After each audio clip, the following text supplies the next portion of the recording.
Rusia bakalan melindungi sekutu utamanya Belarusia dari serangan negara-negara yang memusuhi mereka.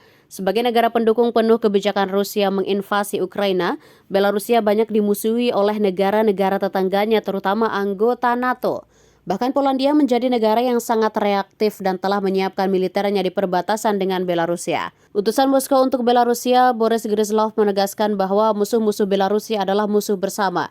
Karenanya Rusia siap menyerang negara tersebut. Rusia menganggap setiap serangan terhadap Belarusia sebagai agresi terhadap Rusia dan siap menggunakan militer untuk membalasnya. Berbicara kepada penyiar STV Belarusia, diplomat yang sebelumnya menjabat sebagai Menteri Dalam Negeri Rusia itu memperingatkan pihak ketiga manapun agar tidak menyerang sekutu utama negara itu. Presiden Rusia Vladimir Putin dengan jelas mengatakan bahwa jika terjadi serangan terhadap Belarusia, kami akan memperlakukan ini sebagai serangan terhadap Rusia. Doktrin militer Federasi Rusia memerlukan dalam kasus seperti itu tanggapan dengan semua persenjataan kami, ujar Gryzlov. Rusia dan Belarus telah meningkatkan kerjasama militer mereka di tengah konflik yang sedang berlangsung antara Moskow dan Kiev.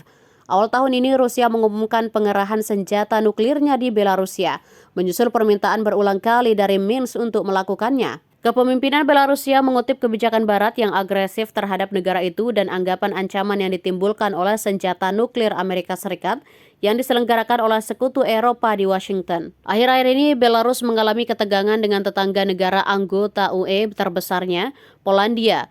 Kedua negara telah melihat hubungan mereka secara bertahap memburuk setelah pemilihan presiden 2020 di Belarusia yang memicu protes massal di negara itu sementara hasilnya diperbutkan oleh oposisi. Warsawa serta UE secara keseluruhan secara terbuka mendukung oposisi dalam upayanya yang akhirnya gagal untuk menggulingkan Presiden Alexander Lukashenko. Konflik yang sedang berlangsung antara Rusia dan Ukraina tampaknya telah semakin merusak hubungan yang tegang. Polandia dengan marah bereaksi terhadap pengerahan nuklir Rusia dan berulang kali membunyikan alarm atas dugaan aktivitas Wagner Group, sebuah perusahaan militer swasta Rusia yang akhirnya dikerahkan kembali ke Belarus setelah pemberontakannya yang gagal pada akhir Juni.